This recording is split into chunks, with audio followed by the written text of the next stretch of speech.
Siracusa. Übrigens die schönste Stadt der Welt, wer das noch nicht wusste. Wir haben den Markt überstanden, den ersten sizilianischen, nee, stimmt gar nicht. Was ist Die Kette ist komplett zugewachsen. Wir fahren eigentlich von Syrakus rechtwinklig aufs Meer raus. Das ist gar nicht der Kurs, wir müssen da runter.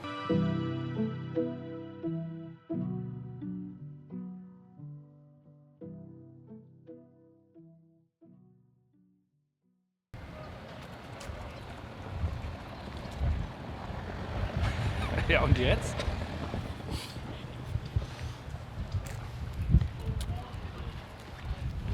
Komm mal zu dir. Kommst du mir? Ja. Wir sind ja in Siracusa.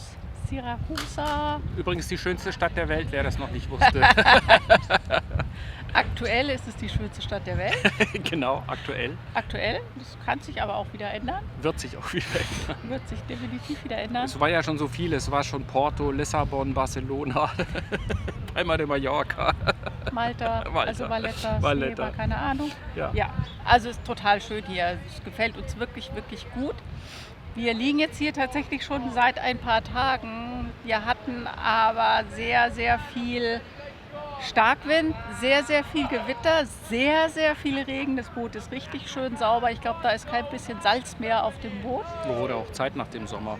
Waren immer nur kurz in der Stadt, um so ein bisschen ein paar Sachen zu erledigen.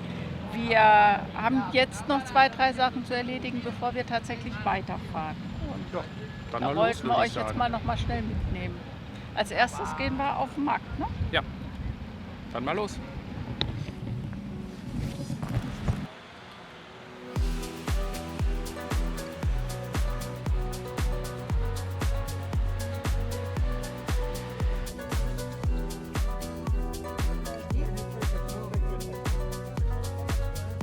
Syrakusa ist die erste Stadt, die wir nach unserem Sommer in Griechenland erreichen. Wir liegen vor Anker, direkt vor Ortygia. Die Überfahrt hängt uns noch in den Knochen und Italien empfängt uns erst einmal mit Gewitter und viel Regen. In den kurzen, trockenen Momenten fahren wir rüber und laufen durch die Stadt. Syrakusa wurde im 8. Jahrhundert vor Christus von Siedlern aus Korinth gegründet. Ortygia war der Ausgangspunkt und von hier aus entwickelte sich eine Stadt, die in der Antike eine der einflussreichsten im Mittelmeerraum war. Archimedes hat hier gelebt und gearbeitet. Vieles von dem, was damals entstand, sieht man heute noch in den Mauern, auf den Plätzen und in den Gassen. Der Eindruck beim ersten Rundgang ist klar. Syrakusa ist lebendig, laut, typisch italienisch und gleichzeitig trägt jeder Stein etwas von der langen Geschichte in sich. Es ist eine Stadt, die ohne große Erklärungen wirkt. Wir laufen durch die Gassen, holen uns einen Kaffee, schauen den Menschen zu und nehmen dieses Lebensgefühl sofort auf. Trotz des Wetters gefällt uns Syrakusa auf Anhieb. Es hat etwas Bodenständiges und wir merken schnell, dass wir hier gerne ankommen nach vielen Wochen auf See.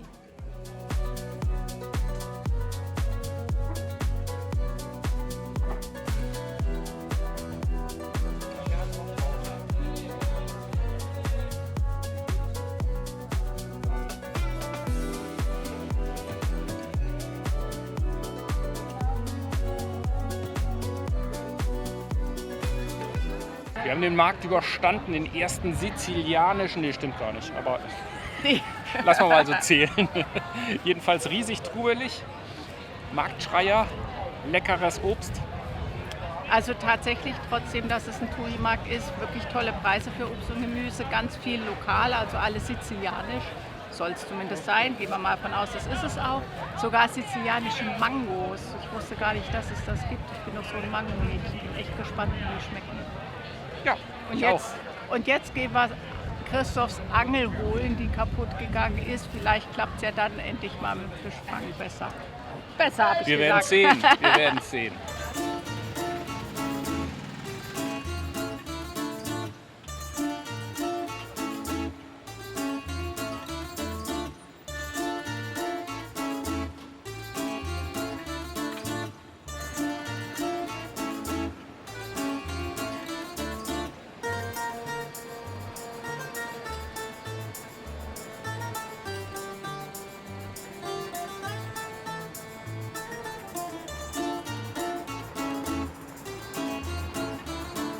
Syrakus besteht quasi aus zwei Teilen. Das eine ist eben Syrakus und das andere ist Ortygia.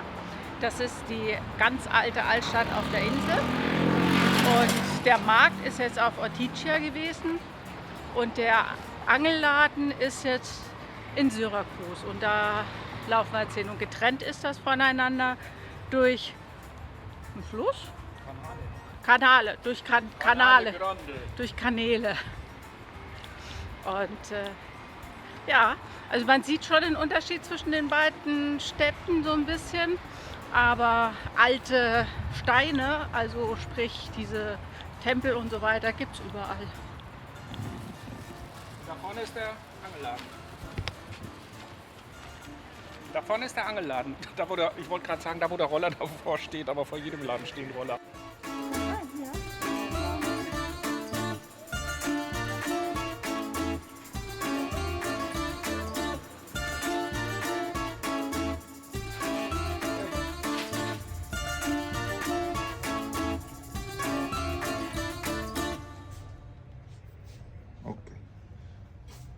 Jetzt bin ich happy. Ist der Tag jetzt gerettet? Ja, also mir ist kürzlich ein großer Fisch abgerissen und da war ich echt unglücklich drüber. Und der Polyfil, der war offensichtlich schon ziemlich alt. Und jetzt habe ich mir einen neuen Polyfil drauf machen, neues Vorfach und oben den Wirbel mit Haken. Und das, was ich ganz faszinierend finde, das war der eigentliche Grund. Hier war innen die Keramik Gleitring war kaputt und da oben nochmal 3 und deswegen bin ich eigentlich zu dem Laden gegangen und den hier, den hat er mir neu umwickelt und neu einlaminiert und da oben hat er mir nur die Ringe getauscht. Also klar wollte er mir erst eine neue Rute verkaufen, ist ja naheliegend, aber die Reparatur, also nur die Reparatur hat 27 € gekostet, das finde ich jetzt echt okay, weil das ist ein Haufen Arbeit, da die ganzen Wicklungen von Hand zu machen. Ja. Kann weitergehen.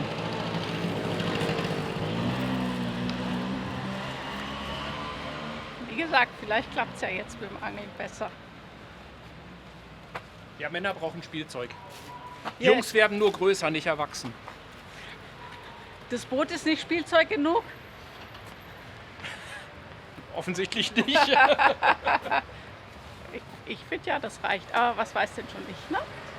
So, wir fahren jetzt wieder zurück zum Boot und ja, machen uns langsam fertig, werden noch mal frühstücken, gehe ich mal von aus, die Sachen verräumen und dann Richtung Porto Palo weiterfahren. Ja, wir wollen morgen nach Malta, aber heute ist die Welle noch zu hoch und deswegen übernachten wir in Porto Palo, weil dann erwischen wir die spätere, etwas geringere Welle morgen. Ja. Aber Syrakus ist wirklich schön. Wir haben von den letzten Tagen noch ein paar Impressionen für euch und die zeigen wir euch jetzt.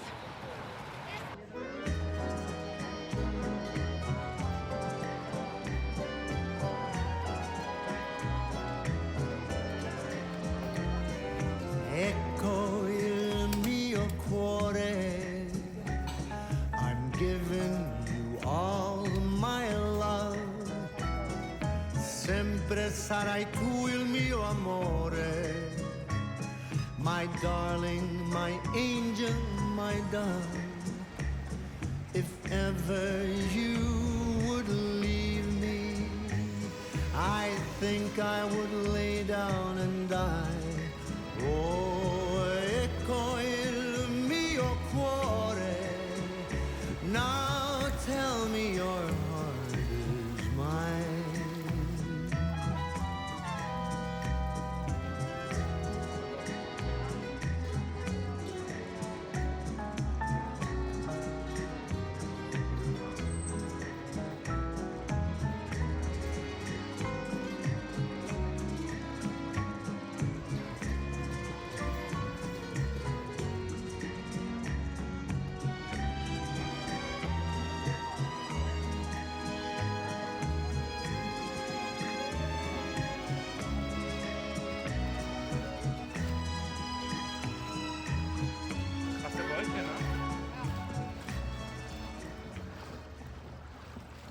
Wir stecken echt viel Zeit und Energie in jedes Video. immer irgendwo unterwegs, auf engstem Raum. Wenn du magst, was wir machen und ein bisschen mehr Einblick willst, bei Patreon gibt es Videos vorab, ganz ohne Werbung, Bonusmaterial und auf manchen Stufen auch persönliche Updates oder ein Call mit uns. Schau gerne mal vorbei, den Link findest du unten in der Beschreibung oder oben im Video. Wir freuen uns, wenn du dabei bist. Und danke an alle, die schon mit an Bord sind, das bedeutet uns wirklich viel. Hinter mir, das ist das römische Amphitheater in Syrakus und das gibt es seit über 2500 Jahren, das sind die Ruinen davon. Ich bin direkt über einem der Zugänge und das hier war nur für Kämpfe gedacht gewesen. Hier sind Gladiatorenkämpfe, haben hier damals stattgefunden. Und was ich halt faszinierend finde, hier sind überall diese Skulpturen. Hier unten liegt eine und da hinten liegt auch eine. Dazu gibt es Schilder, aber zu dem Amphitheater selber gibt es keine Schilder, die irgendetwas erklären. Und übrigens, das Wir ist heute leider ohne Marion, weil Marion krank ist. Also bin ich alleine angucken und alte Steine ist ja auch eher so meins.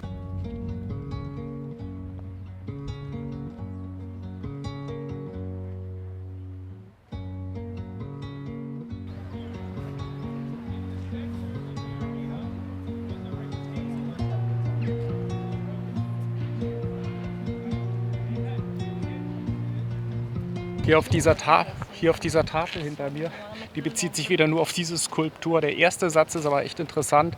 Hier haben sie wohl auch das Material gebrochen, was später für das griechische Feuer, also praktisch diese ersten Brandbomben, verwendet wurde.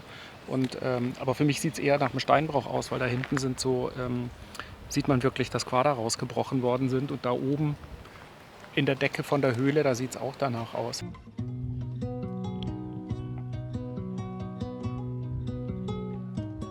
Damit man vielleicht mal so ein Gefühl dafür kriegt, wie komplex das ist. Hier, das scheint so ein Teil von einer alten Nekropole zu sein. Wenn hinter euch sozusagen ist das griechische Amphitheater, so gerade mal 20 Meter weg, und unter mir 20 Meter ist dieses Ohr des Dionysos, diese künstliche Höhle. Also das ist alles so kompakt zusammen und so faszinierend, dass man gar nicht weiß, wo man zuerst hingucken soll. Und ja, schade, dass Marion nicht dabei ist.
Also ein unglaublich beeindruckender Platz. Hinter mir ist ja das griechische Amphitheater.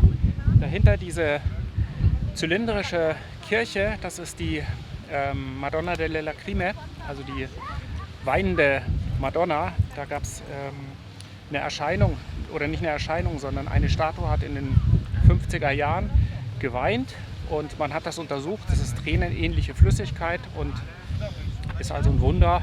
Und ja, also ich bin sprachlos. Es ist so dicht, historisch so dicht, dass hier die Römer waren, die Griechen vorher waren, dass hier dieser Steinbruch und das Gefängnis war, das Ohr des Dionysos, später dann das Paradies, also durch diese Zitronen- und Orangenbäume. Und hier vorne in dieser Höhle drin ist ein Brunnen. Scheint aber kein Brunnen zu sein, sondern da ist ein gegrabener Tunnel. Für mich sieht das nach einer römischen Bewässerungsanlage aus, weil da unten unterhalb von diesem Gebäude sind auch so Torbögen wie von einem Aquädukt. Und dann das in Kombination mit dieser Nekropole, ich bin einfach vollkommen beeindruckt. Und Marius, unser Freund, sagte übrigens was sehr Interessantes. Er hatte gemeint, manche Leute müssen ihren ganzen Urlaub auf so einen Punkt wie hier Syrakus ausrichten, damit sie das einmal im Leben zu sehen bekommen. Und für uns Bootfahrer ist es ein Wochenendausflug. Und bin sehr dankbar dafür, dass ich das so erleben darf.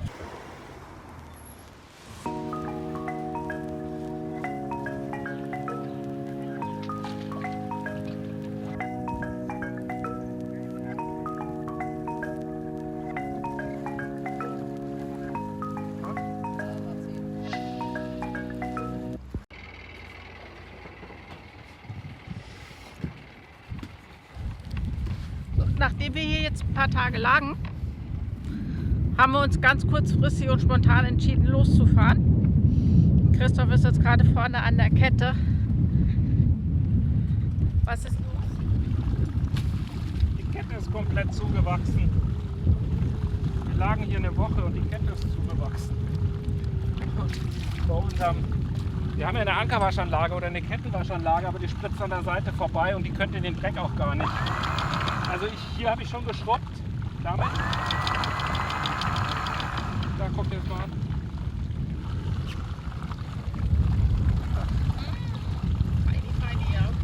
Also das geht auch mit der, da muss ich jetzt tatsächlich schrubben. Wir haben 50 Meter Kette draußen. Also das ist hier die 50 Meter Markierung. Also ich glaube, da können wir noch einen Kaffee trinken, bis ich hier 50 Meter Kette geschrubbt habe.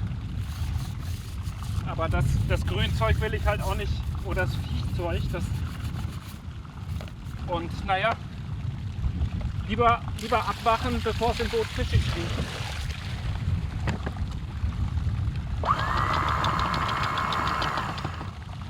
Das ist echt komisch. Guck mal, da sind sogar, schau mal, da haben sich sogar schon, ja, siehst du das? Haben sich Pocken drauf gesetzt. Und das hier, weiß man nicht, was das ist. Christoph hat jetzt schon mal ein paar Meterchen deutlich schneller hochbekommen als eben. Also mal sehen.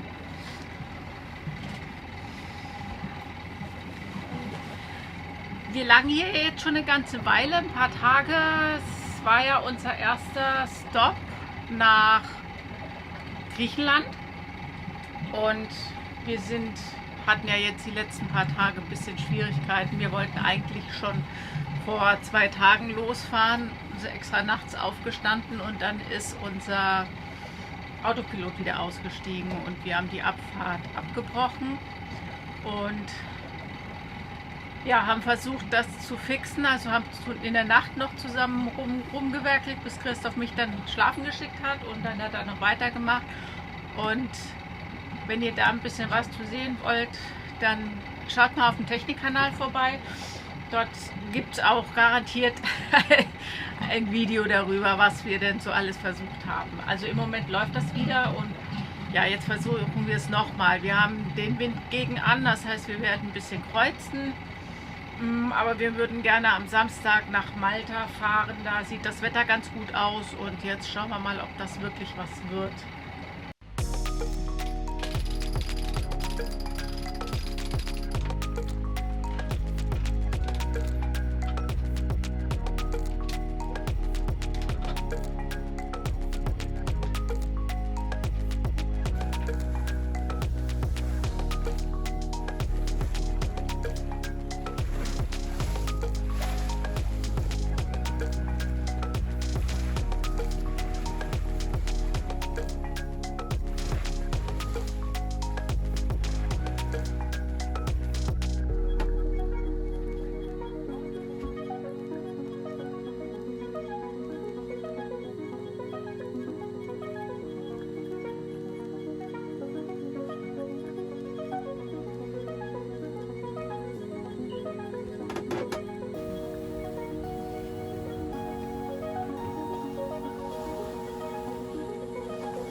Christoph will unbedingt weiter segeln.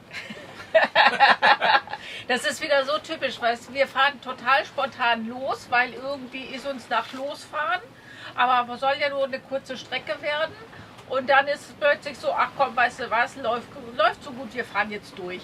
So, wir fahren jetzt wohl anscheinend durch bis nach Malta. Wir haben eine 50-50 Chance, dass der Wind bleibt oder geht. Entweder wir können segeln oder wir müssen irgendwann zwischendurch für ein Momentchen Motoren, aber wir fahren jetzt durch, machen mal eben aus 80 Meilen wahrscheinlich 120, weil wir kreuzen müssen, aber wir sind unterwegs und wir werden noch lange genug im Hafen liegen. Also wir haben ja damit schon sehr gute Erfahrungen gemacht, wenn ich mal an Kulatra Gibraltar erinnern kann. Da wollten Ja, wir da war das eigentlich Gleiche. von Coulatra eigentlich nur Ja. 10 Meilen aussegeln und sind dann bis Gibraltar durchgesegelt. Also wer das nicht kennt, das waren dann 2 Tage oder sowas. Ja, das- Durch die Straße von Gibraltar durch. Ohne Wetterbericht. Und ohne zu wissen, was in der Straße von Gibraltar auf uns zukommt. Ja, wir haben dann schnell noch alles zusammengegoogelt, was man da wissen Ohne muss. Starlink. Ja, genau. Also wir haben damit ja auch gute Erfahrungen gemacht. Ja, also im Moment sieht es so aus, wir fahren eigentlich von Syrakus rechtwinklig aufs Meer raus. Das ist gar nicht der Kurs, wir müssen da runter. Es sieht aber so aus, als ob der Wind über Nacht dreht. Und wir haben jetzt ausgemacht, dass wir zumindest die nächsten 3 Stunden in die Richtung fahren. Und dann final entscheiden, ob wir es uns denn zutrauen, durchzufahren oder eben nicht. So. Ja, also uns schon. Das Frage ist, ob der Wind mitspielt. Genau, ob wir es dem Wind zutrauen. Also wenn es nach uns geht, dann könnten wir durchfahren bis Gibraltar. Ja, auf jeden Fall. Also wenn ich wüsste, ich habe ein bisschen Wind, selbst wenn es nur 2 Knoten Fahrt bedeutet, also dass die Segel stehen bleiben, würde ich sagen, lass uns fahren. Ist mir egal. Weil morgen Abend kommt sowieso wieder relativ guter Wind. Ja, das ist so eine typische Christoph und Marion-Aktion. Ja. Ah, Ja, in der Bucht reicht es jetzt, wir fahren los. Irgendwie ist Wind, dann fahren wir irgendwo hin. ja, genau. Hauptsache fahren.